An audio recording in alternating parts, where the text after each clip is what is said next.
resort Mussulo no Brasil, na Paraíba, e outros resorts também, porque é tudo público, está aí, a gente consegue ver.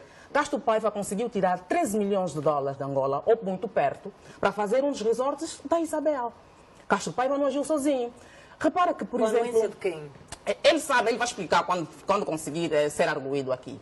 E se for, ele sabe, porque os documentos são, hoje tudo é público. Em 2010, Kesa, os Estados Unidos da América tirou um relatório muito interessante. Um relatório que apresentou os maiores problemas a nível da banca nacional. Os acionistas do BAE. O BAE era um banco que a Sonangol tinha ações. José Eduardo Santos, na altura, como chefe do Estado, pegou nas ações da Sonangol, decidiu distribuir para aqueles que ele queria amarrar para si, para amanhã, porque ele não comeu sozinho.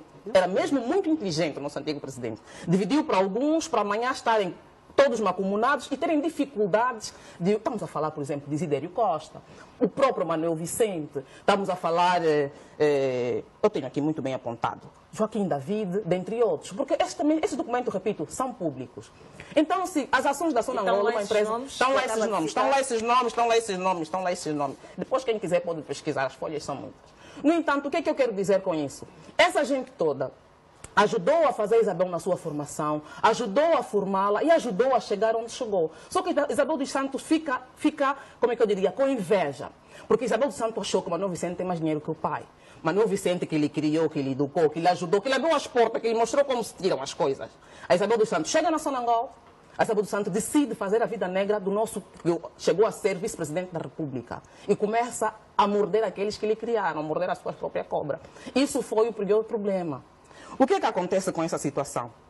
Ela ficando com esse problema todo, decide dessa forma saquear o país, com a ajuda de muitos, que ela hoje deve denunciar, como a gente está a dizer. Se nós tivermos nesse relatório, eu vou voltar para esse relatório é muito importante, porque aqui começou o nosso problema. Nesse relatório foi denunciado o fato, por exemplo, de Aguinaldo Jaime ter tentado tirar do país 50 milhões de dólares na altura. Está nesse relatório, esse relatório é público. Nesse relatório nós temos o problema de Pierre Falcone, nesse relatório nós temos as questões do BAE, porque Castro Paiva aparecia com 18,%, de ações. Este relatório é o que foi elaborado pelas autoridades americanas? Foi elaborado pelas autoridades americanas e é um documento público, não é segredo. Esse documento é público, não é segredo, qualquer um pode muito bem. Agora, eu digo, Massano é presidente do Banco Nacional de Angola, o Banco Central. Se Massano é presidente do Banco Central, é a segunda vez, a primeira vez que lá esteve. Porque Isabel tomou posse a 6 de junho de 2016, como PCA da Sonangol. Atenção, 2016 foi o ano em que nós tivemos aqui o surto epidêmico da febre amarela, que morreu milhares de angolanos, se não me engano, aqui na extensão do número. E foi o maior. Eu faço a ligação pela falta de sensibilidade dos nossos dirigentes. Sai 115 milhões, assim, nós a vermos, pelo Banco Nacional, porque teve conivência do Banco Central, e nós tivemos, por exemplo, naquela altura, Massano lá. Massano, quando saiu, vai para o BAE. Por que o BAE? O BAE é onde saiu metade do dinheiro da Isabel, por exemplo. Massano sai do BAE e volta para o Banco Central. Massano não teve tempo de olhar as transações anormais que Isabel dos Santos fazia. Massano é que assina o nosso dinheiro atualmente. Massano é que está a fazer outras denúncias no caso dos 500 milhões. Massano não teve um período que aquilo tecnicamente se chama o período de nojo, não é? Quando sai, como é que uma pessoa, governador central, ainda tem ações no BAE? Então, os funcionários do Banco Central, quando tiver que despachar qualquer coisa, vai sempre fazer a favor. O leilão de divisa, como é que vai ser o BAE? Vai sempre ser facilitado. Há conflito de interesse? Há conflitos de interesse. Porque eu não quero falar só Massano, mas eu quero dizer o quê? Que as pessoas todas que fizeram parte do SAC devem aparecer a público. Tem que haver humildade nessas pessoas. Eu, quando falo de Castro Paiva tem milhões e milhões de dinheiro angolano. Foi investigado no Brasil, tem processo no Brasil, mas aqui em Angola ainda é diretor no BAE. Ainda tem como movimentar o nosso dinheiro no BAE.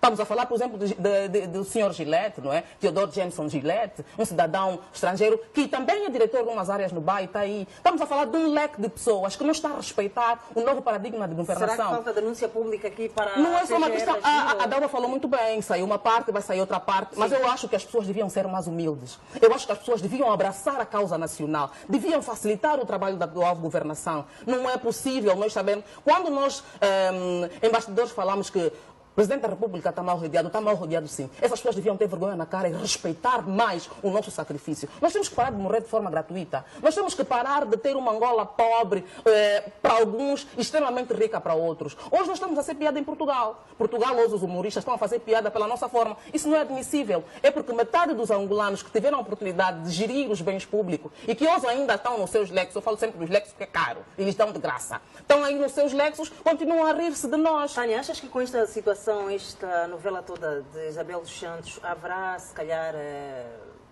alguma, sei lá, das pessoas, por parte das pessoas que estão nessa situação, mais ou menos, também, ou poderão estar, olha, haverá maior sensibilidade, haverá maior visibilidade das pessoas, a petulância dessas pessoas, temor para se apresentarem às autoridades? Hoje é inevitável, mas a petulância dessas pessoas perigosas, eu repito, perigosas, já vem há muito tempo. Eu quando falei desse relatório de 2010, não é? O PCA Dubai bateu no peito, preferiu meter o povo angolano em situação de aquisição de divisa ou acesso a divisas, preferiu desafiar tão somente os Estados Unidos para proteger a sua corja, para proteger os seus. Repito, nós estamos a ter um momento bom.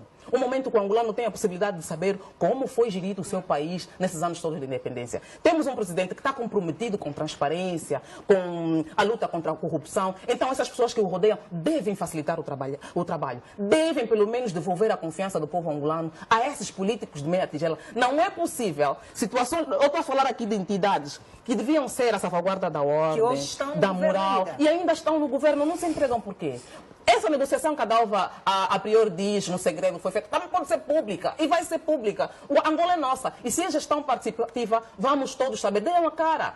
Não me interessa hoje saber, porque a Isabel, se fez o que fez, é porque nós temos instituições fracas.